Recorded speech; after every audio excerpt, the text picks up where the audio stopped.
There are four primary risk factors that you're going to face in retirement. The first is that the market takes a dive as soon as you retire, and it forces you to take more money out of your portfolio than you really should be. The second risk is that you're going to face unexpected expenses throughout retirement. The third is that prices rise more than you expect. And the last is that you live longer than you expected. So you end up having to pay more. You have higher lifetime expenses. Today, we're going to talk about 10 things that you have to do before you retire. And these 10 things are going to address all four of those risk factors. So let's get started. The first is we need to get a financial plan. Now, a financial plan is just a roadmap for your financial future. But the benefit of it is it can answer super important questions like, do I have enough to retire? How much can I spend and not run out of money? When should I take Social Security? All of these can be addressed in a financial plan. And I'm actually giving away my financial planning software for free that I use for my clients. And I created a video on this, which you can watch right here. It not only talks about how to get answers from it, but how to input your information to get those answers. The second thing we need to do is have a portfolio checkup. We need to make sure that you have the right allocation, the mix between stocks and bonds and other assets, and the right investments. So let's talk about both briefly.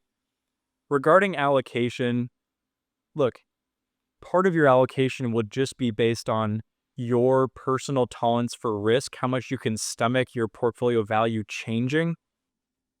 What I find helpful to know is that a 60-40 split between stocks and bonds, so 60% stock, 40% bond, is a common allocation. I'm not saying it's the right one for you, but it's common, and we're just going to use it as a reference point. So if in the future, stocks return 7% per year and bonds return 5%, those aren't guarantees, I'm just making up numbers. The average expected annual return for that 60-40 portfolio would be 6.2% per year. That would be your average annual return. Why is that helpful? We talked before about addressing this concern about inflation and longevity. If we have a portfolio that returns over 6% a year and we take out 4% a year to fund our expenses, we're leaving in 2.2% per year of growth. That helps us generate more income over time and help fight against both that inflation and longevity factor. When it comes to those specific investments that you're using, I've got some helpful guidance here, and I'm going to borrow from Warren Buffett. Warren Buffett would say that 99% of investors should look at index funds on the stock side of their portfolio. An index fund is just a basket of all stocks. And I'm going to give you a few examples. VTI, Victor Thomas India, that's the Vanguard Total Stock Market. It owns every single US stock, charges rock bottom fees, $300 for every $1 million that you invest. Another example, VEA. This is Victor Edward Apple. This is the Vanguard International Index Fund, owns all international stocks, again, charges super low fees.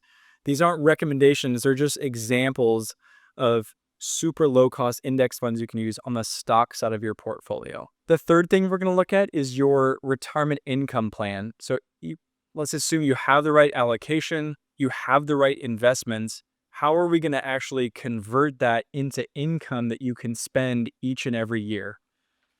Okay, a minute ago, I talked about having that financial plan and through the software that I'm giving away for free called Right Capital, which again, you can see here. One of the benefits of using that is that under the retirement and cash flow tab, it will use all of your information to calculate how much you need to take out of your portfolio each year to fund your expenses. And you will even coordinate that with your other income sources, whether they be Social Security, pension, rental income, you name it. Why is that helpful? Knowing how much you need to take out every year lets you purchase investments that are coordinated to that need. So what do I mean exactly? Let's say in 2026, you need $50,000 from your portfolio. You can buy something called a target date bond fund that gives you $50,000 at the beginning of 2026. I would call that super reliable income. And I'll give you a couple examples of these target date bond funds. There's a company called Invesco, and their family of funds is called Bullet Shares. You can look at investment grade bonds under their Bullet Share fund family. Link in the description again. Or BlackRock has a family of funds called I-bonds. They do the exact same thing. Again, link in the description. Neither one's a recommendation, just giving you education here. So you can use a fund that will mature at the end of 2025 to fund your 2026 expenses. And you can keep doing that for year after year, going out the next 5-10 years of your retirement. Here's what that does for you. Even if the stock market tanks, if we see a repeat of the Great Recession, stocks drop 50%. If you have created this series of bonds that give you what you need for spending when you need it, you are now insulated from stock market drops. Yes, they'll make your balance go down, but they're not going to change your lifestyle. They're not going to change how much you can spend. That is a wonderful, wonderful place to be. The fourth thing we need to look at is a proactive tax plan. So CPAs and tax advisors are great at finding credits and deductions for what happened in the past. We need to be looking squarely at the future and trying to minimize your lifetime tax bill. And there's a few powerful ways that we can do that. One is called asset location. I actually have a video on this topic right here. This is the idea of being clever about where we place your different types of investments, stocks, bonds, cash, across your different account types, whether they be Roth IRA, brokerage, traditional IRA. The quick synopsis here, if you have stocks inside of your Roth and brokerage account and bonds inside of your IRA account, you are saving money in tax more likely than not. Second principle you can use is called asset spending order. This is just the idea of, if we have multiple account types, we need to figure out which ones we're going to pull from in retirement in order to minimize taxes. Now, you can do one after the other, or you can do more than one at a time and just balance the two. I actually created a video on this topic, again, right here, and I share a strategy called the tax two-step, which is very helpful whether you have just one account type or multiple. So make sure to check that video out. The fifth thing we're going to look at is health insurance coverage, both before age 65 and after 65. If we're retiring before 65, we've got a couple options. We can use a COBRA plan or another bridge plan from our employer, or we can use an ACA policy, and you can view those on medicare.gov. But that's worth checking out right now in terms of the cost, because what you'll find is, unfortunately, these ACA policies or Obamacare policies are super expensive when you're retiring before 65. So we've got to plan for those costs. They can be $15,000 per person if you're retiring before 65. Now, if we're retiring at 65, okay, we're eligible for Medicare, but even that's not so straightforward, because we're either going to enroll in original Medicare or Medicare Advantage. Medicare Advantage is where we're being insured by a private insurer and it's being subsidized by the government, whereas original Medicare, the government really is our insurer. There are several advantages to traditional Medicare, which I favor. What I think is helpful for you to know is the different parts of original Medicare. Part A covers hospitalization. You actually don't have to pay anything extra for this. It's been covered by all the premiums or money you've paid into Social Security and Medicare, FICA taxes over the course of your working career. That's part A.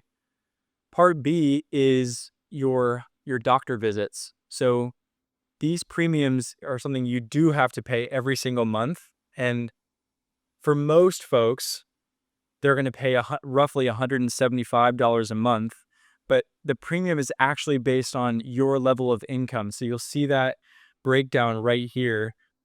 The more income you have, the higher the government charges for Medicare Part B premiums. And then finally, for original Medicare, Part D covers prescription drugs, and you'll see the average breakdown for costs right here.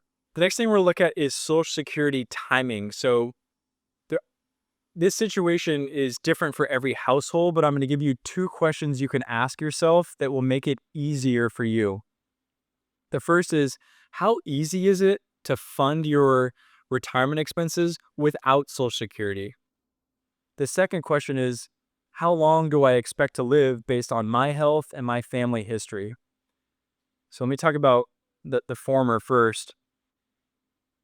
If we're not going to take Social Security and we're retired, just look at your expenses and look at what percentage of your portfolio you'd have to take out to fund your lifestyle. If it's 5% or less without Social Security, you're a good candidate for being able to defer at least to 67, but maybe even as late as 70.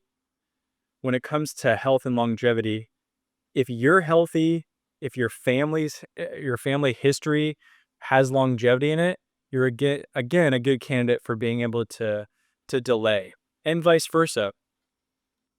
If you're not taking Social Security and you have to take a super high percentage of your portfolio out to fund retirement, like 10%, you're probably not a good candidate for waiting. You're probably a good candidate for taking it earlier, and especially on the health side, if you're not in great health, if you have a chronic illness, taking it earlier could make more sense as early as age 62.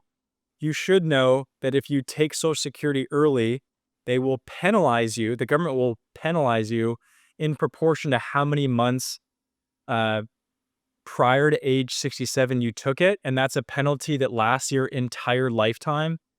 And so, it's important to really quantify what makes the most sense. And then vice versa, if you delay past age 67, you get something called delayed retirement credits. And what that means is that every year that you wait up until age 70, your benefit would go up by 8% per year. So if you expect to live into your 90s, that's a pretty good deal.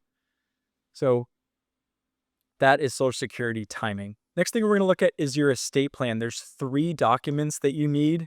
They're your will, your power of attorney, and your healthcare directive. So a will is just making sure that the assets you have are going to the beneficiaries that you want them to be. Healthcare directive is making sure that you're giving instructions to healthcare providers about how you want to be treated under different scenarios. This is the whole do not resuscitate thing. And then in terms of power of attorney, there's 2 types. Durable power of attorney, that's someone who can make financial decisions for you, even if you can't. For example, they can help pay your bills. Or healthcare power of attorney, someone who can make healthcare decisions for you, even if you're incapacitated. Here's one thing I want you to take away from this segment. You do not need an estate attorney to get any of these documents. There's a website called freewill.com, shown right here, where you can get all of these for free. Now, I have no affiliation to freewill.com, but it's a damn good resource. And in 20 minutes, you can get all 3 of those documents. Now, if it makes sense to still talk with an estate attorney after that, by all means, I would encourage you to do so. The 8th thing that we're going to look at is asset protection, specifically through insurance. Now, I don't sell insurance. I am in the business of helping make sure that you stay rich and that you don't have to go back to work. So this becomes relevant. Now, if you're watching this video, it's likely that you already have home and auto coverage. I'm not here to tell you to get that. What I'm here to describe is some common pitfalls that I see. So we're trying to make sure that you're shielded from lawsuits. That's the bottom line. And what's true is that since 2020, home prices have risen significantly, and most folks have not adjusted the size of their home insurance to cover for that appreciation, to account for that change. So I would encourage you to just talk with your insurance broker about the current value of your home and how much your home policy is covering. Specifically regarding auto insurance, again, I'm sure you have it. Just make sure that you also have underinsured insurance for someone who you get into an accident with and they don't have enough coverage, or uninsured insurance, where if you get into an accident and they don't have any insurance whatsoever. We just want to be sure if you get in an accident, you're not going to have to lose a huge sum of money because of that. Okay, last piece of this is, in regards to asset protection, is umbrella insurance. What's valuable to know here is that IRAs and 401ks have really strong protection against creditors and lawsuits. You don't need, in my opinion, you probably don't need umbrella insurance on those assets.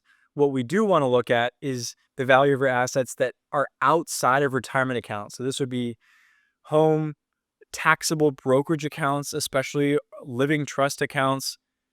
These are non-retirement assets. Here's what we want to do. We want to tally up the total value of all our non-retirement assets and then compare that to the size of our home insurance policy and the size of our auto insurance policy. If there's a gap between the two, in other words, the value of your assets is more than either of those individual policies, you are now a candidate for owning an umbrella policy, so that if someone sues you, they can't take that gap. They can't just take all those non-retirement assets. What's valuable to know here is umbrella insurance is quite affordable. So it's roughly $400 per $1 million of insurance.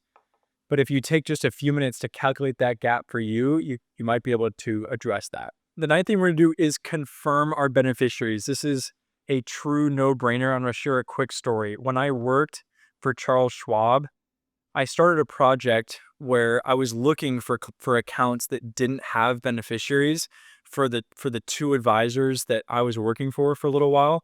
What I noticed is that 10% of our clients didn't have beneficiaries listed. And then when I noticed that, I looked at it for the entire advisory firm. At the time, we were managing $100 billion, and we found the same exact thing. 10%, a full $10 billion worth of assets did not have beneficiaries listed. So if you don't have them, you're in good company, but it's a rare no-brainer to just make sure you've got beneficiaries listed. So this would be for your IRAs, 401k, taxable brokerage account. You can have a primary beneficiary, who it goes to next, or a contingent beneficiary in case those primary beneficiaries predecease them. You could also have a beneficiary specifically on real estate if you're living in one of the 30 states that allow this. So potentially, rather than using a trust, you can go to your county recorder's office, fill out a one-page form, and just say, here's the beneficiaries that I want for my primary home, my vacation home, whatever the case may be. That's called a beneficiary deed. So updating both your beneficiaries and potentially using a beneficiary deed are a couple rare no-brainers. Last but not least, we want to have an emergency fund. We talked about at the beginning about having unexpected expenses, and they're one of the 4 risk factors that we face in retirement.